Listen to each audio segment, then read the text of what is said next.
Großer Innovator. Vorbild für viele. Ventilposaunist, Pianist, Der Komponist, Arrangeur. Dirigent. Bob Brookmeyer ist eine Ikone.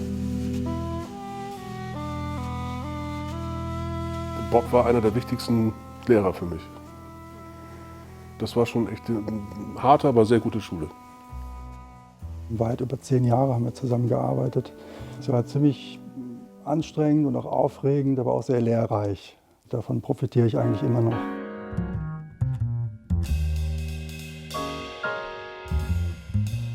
Zum Beispiel, dass ich als Bassist darauf achten soll, mit dem ersten Trompeter zusammen zu sein. Daran denke ich immer noch heutzutage, wenn ich spiele. Und wenn ich mit Thorsten zusammen spiele, achte ich sehr auf ihn.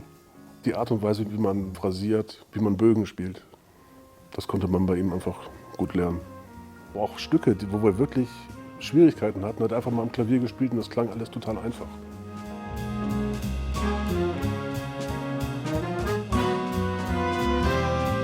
Pädagoge, auch dort ein Innovator. Sehr einflussreich durch alle Generationen. Genauso streng zu sich selber wie zu anderen. Brookmeyer war mit Sicherheit ein sehr feinfühliger Mensch, aber auch, er konnte auch sehr streng sein. Einige Kollegen mussten die Band wieder verlassen. Er hat einen sehr hohen Anspruch an sich selber, aber auch an die Leute, mit denen er arbeitet.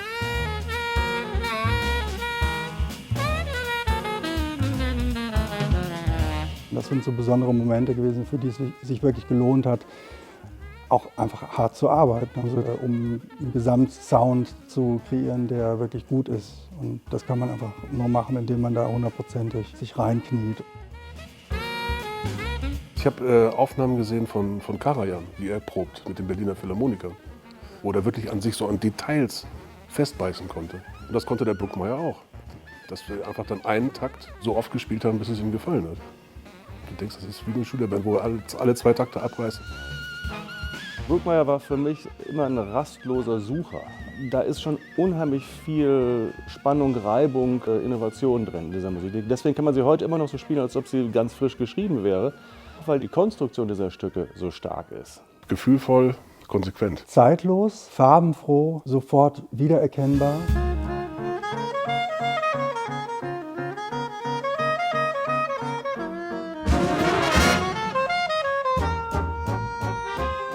Sein Weg in die Komposition und das Aufbrechen von Traditionen im Jazz ist nicht zu unterschätzen, weil sein Leben als Schreiber so vielschichtig ist.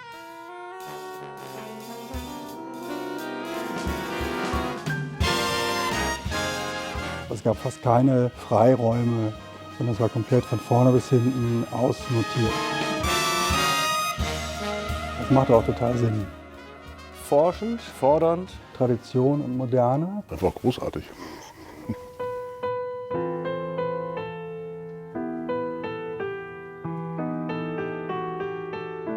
Ja, das ist so eine spezielle Harmonik, die er hat. So ein Ansatz eher in Richtung symphonischer Musik zu gehen. Also möglichst in langen Bögen spielt und sich ein bisschen orientiert an Streichorchester-Ensembles. Bob Brookmeyers Weg, die Spannung zu halten, mit ganz wenig Material, mit wenigen Tönen, eine lange Strecke Musik zu füllen. Was zu einer totalen Konzentration dieses Materials führt und dann, wenn sich die Tür öffnet, wenn was Neues kommt, den Effekt umso größer macht.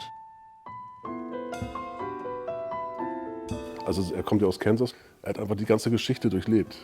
Er hat angefangen zu schreiben, weil er ein Big Band Konzert von Count Basie gesehen hat. Und das hat man bis zum Schluss gehört, dass er genau weiß, was gut funktioniert.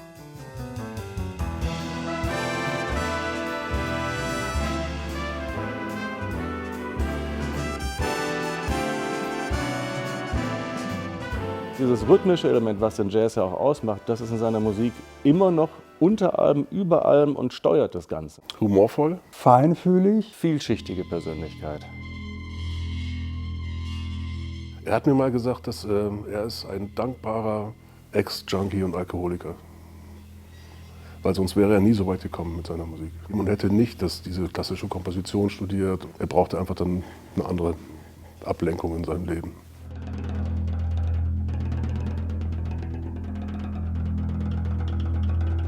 Ich glaube, dass natürlich das Schreiben von Musik immer mit der Persönlichkeit verbunden ist. Wenn man weiß, dass er in den 70er Jahren einen kompletten Alkoholabsturz hingelegt hat, da ist unheimlich viel gelebtes Leben und viel persönliche Suche nach einem Ausdruck für bestimmte Dinge. Sehr leidenschaftlich mit allem, was er gemacht hat. Es war natürlich auch so eine väterliche Figur für mich. Daran denke ich gerne zurück. Es war eine wirklich schöne und lehrreiche Zeit auch für mich, von der ich heute immer noch profitiere.